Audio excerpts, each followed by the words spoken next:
सुनो नाज़रीन, प्रोग्राम आज की बात के साथ में हूं इम्तियाज मीर। इमरान खान की हुकूमत जिस तरह गई है मुल्क के अंदर, उन्होंने जो है ना एक माशी तौर बारूदी सुरंग जो है ना खोद के गई, जिस तरह शेख रशीद अहमद साहब ने कहा था।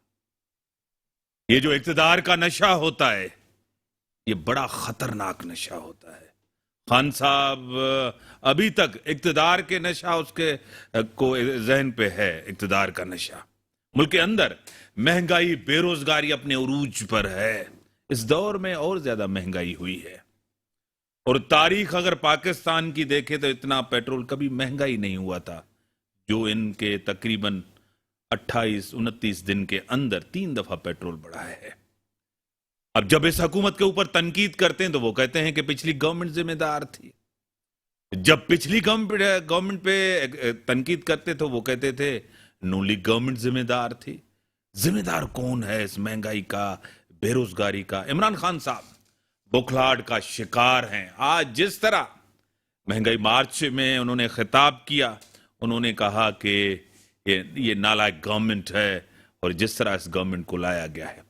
जो ज्वाइन किया मोहतरम जनाब बैरिस्टर अली ताहिर साहब, तज्जिया निगार हैं, एकेडमिक हैं, कानूनदान हैं। सर मैं आपको वेलकम करता हूं, और एंकर भी हैं, मेरी कम्युनिटी से भी हैं। Sir thank you very much, pleasure. Sir किस तरह देख रहे हैं महंगाई, बेरोजगारी अपने उरूज पर है? अब खान साहब इनके ऊपर तनकीद कर रहे हैं 3 महीने की गवर्नमेंट के ऊपर। अभी अभी गवर्नमेंट आई है, IMF के साथ मुआहदा खुद करके गए, उस मुआहदे के ऊपर अमल भी नहीं किया। क्या कहेंगे? सर मैं समझता हूँ पाकिस्तान के अंदर एक पॉलिटिकल हिपोक्रेसी है, और वो पॉलिटिकल हिपोक्रेसी जो है वो जारी है। आपने खुद ही अपने इंट्रो में खुद ही बताया कि जब पिछली हुकूमत थी उस पर हम कोई भी तनकीद करते थे, बेशक वो इकोनॉमी के ऊपर हो, तो वो कहते थे कि ये पिछले जो 70 साल हैं उसकी वजह से हम गंद कैसे साफ कर दें। आज अलबत्ता जब और अपोजिशन कहती थी कि नहीं जी आप रिस्पॉन्सिबिलिटी लेना शुरू करें, आपको 2 या 3 साल हो चुके हैं।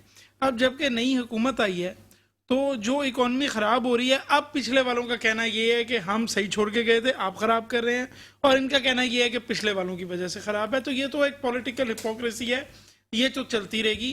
हाँ, अब मेरिट की बात के ऊपर आ जाए तो मेरिट की बात ये है कि बेशक वो मिफ्ता इस्माइल हो, बेशक वो शौकत तरीन हो, बेशक वो हफीज़ शेख हो, ज़्यादा प्रायोरिटीज़ इस वक्त रूम नहीं है किसी फाइनेंस मिनिस्टर के पास कि वो पाकिस्तान की मैशियत को वाकई यूं करके निकाल के टू द टॉप ले जाएगा।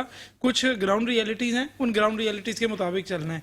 मसाइल मीर साहब वहाँ पैदा होते हैं जब हम ये फैसला करते हैं कि हम मिलजुल कर मुल्क को बनाने के बजाय हम सिर्फ दूसरे के ऊपर रिडिक्यूल और उसको डिस्पैरेज करने में उसको नीचे गिरा देंगे। तो मुझे याद है ये मिफ्ता इस्माइल साहब थे, आज इनके ऊपर जो तनकीद हम कर रहे हैं वो इस वजह से शायद कम कर रहे हो कि इनके पास ऑप्शंस कितने हैं, इस वजह से ज़्यादा कर रहे हैं कि जब 135 रुपये लीटर पेट्रोल था तो ये कहते थे कौन आदमी है जो 135 लीटर पेट्रोल खरीदेगा, और इस हुकूमत को शर्म नहीं आती, ये कहाँ ले गए।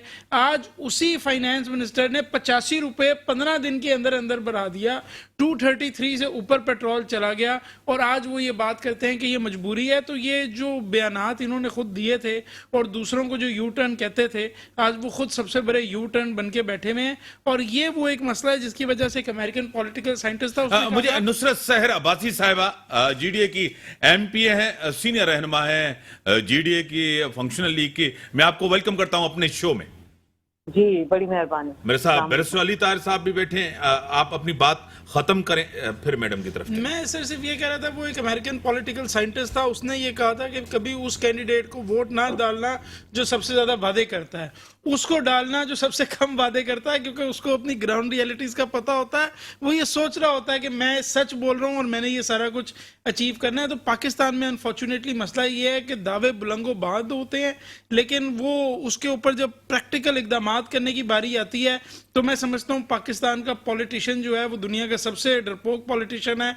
और इसी वजह से ये जो आज यू टर्न IMF के कहने के ऊपर ले रहे हैं, उसकी वजह यही है। सिर्फ आखिरी में बात करते हुए, जो मुझे पता है आपके दूसरे मेहमान भी हैं, सिर्फ जो UK है उसके अंदर उन्होंने कहा कि चूंकि फ्यूल प्राइसेस इतनी ज्यादा हो गए हैं, जहां परचेजिंग पावर पैरिटी पाकिस्तानियों के मुकाबले में तो है ही, मुकाबला ही कोई नहीं है ना, उन्होंने कहा कि इसको हमने ठीक करने के लिए ये जो बड़ी बड़ी फ्यूल की कंपनीज हैं इनके ऊपर हम सुपर टैक्स लगा के और सब्सिडी देंगे अवाम को। क्या पाकिस्तान में ये फॉर्मूला क्यों नहीं फॉलो हो सकता?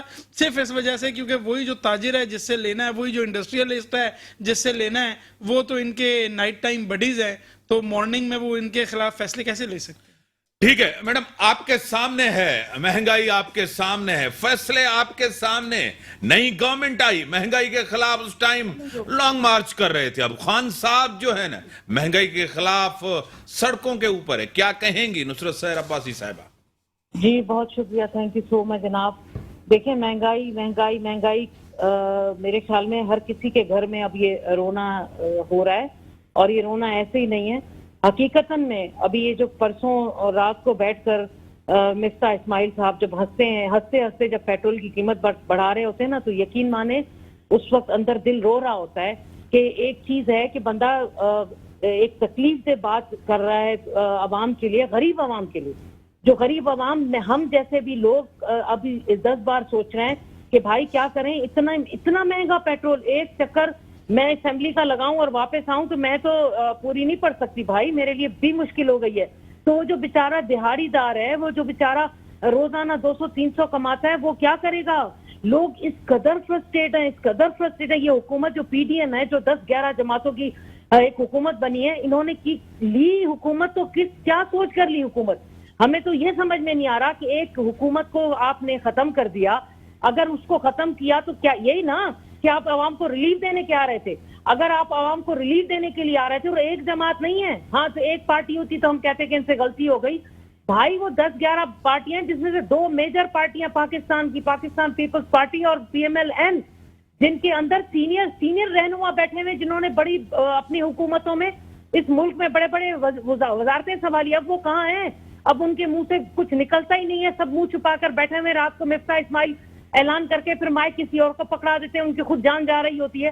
तो ये हालात हैं, यानी इतनी सीनियर पार्टियां, इतने सीनियर रहनुमा उसमें बैठे हुए हैं, आप ये हुकूमत ले रहे हैं। अब जो इस वक्त जो सो कॉल्ड ऑपोजिशन बैठी हुई है नेशनल असेंबली में, रात को आप उनके बयानात तो सुनते ना, जो उन्होंने असेंबली में खड़े होकर मिफ्ता इस्माइल को बोला था, क्या भड़के मार रहे थे मिफ्ता इस्माइल साहब? अब आओ ना असेंबली में, जवाब दो ना। हमारे हल्के में 15-15 घंटे लोड शेडिंग हो रही है। हमारे यहाँ पेट्रोल की वजह से लोगों ने अपने मोटरसाइकिलें और रक्शे जला दिए। मैं आपको बता रही हूँ इम्तियाज, इस कदर पूरे पाकिस्तान में बेचैनी है, इस कदर पाकिस्तान में तकलीफ वाली सूरत हाल है कि जो मिडिल क्लास वाला गरीब तो बिल्कुल ही मरने के उसमें पड़ गया। उसकी तो आप जीना उसको है ही, वो समझ रहा है कि बस अब मेरे लिए दुनिया में ही क्यामत आ गई, मुझे अब क्या करूं पाकिस्तान में, मुझे मरना। जो मिडिल क्लास है उसको अपना सफेद दामनी दिखानी वो हो गई है कि मैं क्या करूंगा, मैं तो अपने, मेरा एक भरम था, मैं वो भरम अब कैसे रखूं, वो भी नहीं कर सकता। जिनका 15,000 किराया है घर का, मैं खुद रेंट पे रहती हूँ, 40,000 से ज्यादा मैं किराया दे रही हूँ। मैं सोच रही हूँ कि मैं आगे मेरा गुजारा कैसे होगा, क्योंकि मैं, हालांकि मैं सिंध असेंबली की मेंबर हूँ, लोग समझते होंगे कि मेरे पास बड़ा पैसा है, लेकिन भाई जो तनख्वाहदार लोग हैं, जो किराए पर रह रहे हैं, जिनका रोजाना का आना जाना है, जो खाना पीना जब लेने जाते हैं, जब किसी स्टोर पर खड़े होकर तेल घी और दालों की कीमत दे दे तो आधा तो दम वही खत्म हो जाता है। रोजाना 3 टाइम दूध मंगाओ तो चीख निकलती है हम लोगों की भी। तो बाकी लोग क्या कर रहे होंगे मुझे बताए। मैं आज पेट्रोल भरवा रही थी तो मैंने लोगों के चेहरे इतने मायूस देखे इम्तियाज, इतनी मायूसी देखी, ये किस तरह की हुकूमत आकर हमारे ऊपर सवार हो गई है। और अब मजीद कहा जा रहा है, मिफ्ता इस्माइल ने हंसते हंसते, इससे पहले जो ऐलान किया था उसमें हंसते हंसते कहा था अब तो यानी मैं और पेट्रोल बढ़ाऊंगा, मैं क्या करूं, मैं अपने घर तो नहीं ले जा रहा। भाई तुम अपने घर तो नहीं ले जा रहे, लेकिन तुम जिस सीट पर बैठे हो तुम्हें शर्म आनी चाहिए, तुम्हें ये सोचना चाहिए कि मैं अवाम के लिए ये ऐलान करने से बेहतर है मैं चुपचाप घर चला जाऊं, किसी की बददुआ तो ना लूं, क्योंकि तो आपको तो ऐलान करना पड़ रहा है ना। तो फिर ये मराते और वजारतें लेने से बेहतर है अल्लाह की अदालत में भी आपको जाना है, उधर जाकर क्या जवाब दोगे अल्लाह की अदालत में कि हुक्मरानों को तो डबल जवाब देना पड़ेगा। सही। बैरिस्टर साहब, इनको शर्म आती है वैसे जो हुकूमत में होते हैं या वुजरा जहां इनके लीडरान, इनमें कोई शर्म हया चीज की कोई है? कोई गवर्नमेंट मानने के लिए तस्लीम नहीं है कि ये मैंने किया है मुल्क के साथ, क्या आप और मैंने किया है, इस गरीब अवाम ने ये हालत, ये तबाही की है, बर्बादी की है, क्या कहेंगे? अच्छा, आप तो वैसे वजीरों और मशीरों के बारे में पूछ रहे हैं, मैं तो वैसे ही कह रहा हूँ कि पाकिस्तान में रहने के लिए वैसे ही बड़ी एक मोटी चमड़ी चाहिए, तो शर्म आपको थोड़ी सी कम करनी पड़ती है। वो माहौल ही ऐसा है कि आप अगर सोशल मीडिया पे जाके देखें तो कोई अगर अदालत का फैसला आया होता है तो पहले जाके ये नहीं पढ़ते कि फैसला क्या है, पहले जाके नीचे अदालतों को, वकीलों को डिस्पैरेज करते हैं, रिडिक्यूल करते हैं। इसी तरह अगर कोई खबर आई हो आर्म्ड फोर्सेस से मुतल्लिक तो आजकल ये भी एक सोशल मीडिया पे ट्रेंड बना हुआ है कि उस पे नीचे आके तंजिया किस्म के स्टेटमेंट्स लिखते हैं, उसको पढ़ते नहीं है। तो कोई भी बंदा यहाँ पर अगर काम करना चाहता है तो थोड़ी सी तो उसको थिक स्किन अपनी रखनी पड़ेगी, इस बात में कोई शक नहीं है। दूसरी बात ये मुश्किल फैसले लेने हैं, वो बेशक पीटीआई हो, बेशक पाकिस्तान मुस्लिम लीग नून हो, बेशक पीपल्स पार्टी हो, कोई भी पार्टी हो, लेकिन देखें जो फाइनेंस मिनिस्ट्री है, जो लॉ मिनिस्ट्री है, जो अटॉर्नी जनरल है, यहाँ पे हमेशा टेक्नोक्रेट आके बैठता है। यहाँ पे कोई पॉलिटिशियन आके नहीं बैठता जो काउंसलर लेवल का हो, झंडे शंडे लगाने वाला। यहाँ पे टेक्नोक्रेट किस्म के लोग आके बैठते हैं, हाईली एजुकेटेड। तो मुश्किल फैसले तो उनको लेने हैं और लेने भी पड़ेंगे, और कोई ऑप्शन मौजूद नहीं है। मसला ये है कि मिफ्ता इस्माइल टेक्नोक्रेट है या पॉलिटिशियन है? 100% टेक्नोक्रेट है, 100% टेक्नोक्रेट है। Miftah Ismail is not a politician. अगर वो पॉलिटिशियन होता तो हंसते हुए कहता कि आपके पास जहाज है तो आपको 2 रुपए महंगा पड़ेगा, तो आप परेशान ना होइएगा। जितनी गालियां उस हंसने के ऊपर लोगों ने मुफ्ता इस्माइल को निकाली है, आप जरा सोशल मीडिया निकाल के तो देखिए, अगर वो पॉलिटिशियन होता तो क्या उसको इस बात की समझ नहीं होती कि एक ऑलरेडी वो आदमी जो बेचारा बेरोजगारी से परेशान है, उसने अपने बच्चे के स्कूल का भी करना है, उसने घर आटा भी लेके जाना है, उसने मोटरसाइकिल में पेट्रोल भी डलवाना है, वो कहाँ से सारा कुछ कर रहा है? जब ये हंसते हुए कहता है कि मैं पेट्रोल 2 रुपए महंगा हो जाएगा, तो ये he is not a politician. I can't by any stretch of imagination call him a politician. The problem with Miftah sir is that he does not have any initiative right now. मैं कह रहा हूं कि इस वक्त शायद जरूरत है, आप जो मर्जी कहें, वो जो लास्ट जो इनका फाइनेंस मिनिस्टर था उसने कुछ ना कुछ करके जब खान प्रॉब्लम में आया था तो पेट्रोल की प्राइस को वो नीचे ले आया था। मिफ्ता साहब को भी कुछ तो सोचना पड़ेगा ना। ये तो ऑप्शन नहीं हो सकता कि 15 दिन के अंदर 85 रुपए पेट्रोल बढ़ा के और आप कहें कि अभी तो और बढ़ सकता है। ये तो वो चीजें हैं जिनसे अमेरिका की हुकूमत डरती है, यूके की हुकूमत डरती है, स्पेन, फ्रांस, बेल्जियम की हुकूमतें डरती हैं। उन्हें भी पता है कि इस तरह अगर लोगों के ऊपर जुल्म करेंगे तो अगले आगे आग लगा देंगे बहल को।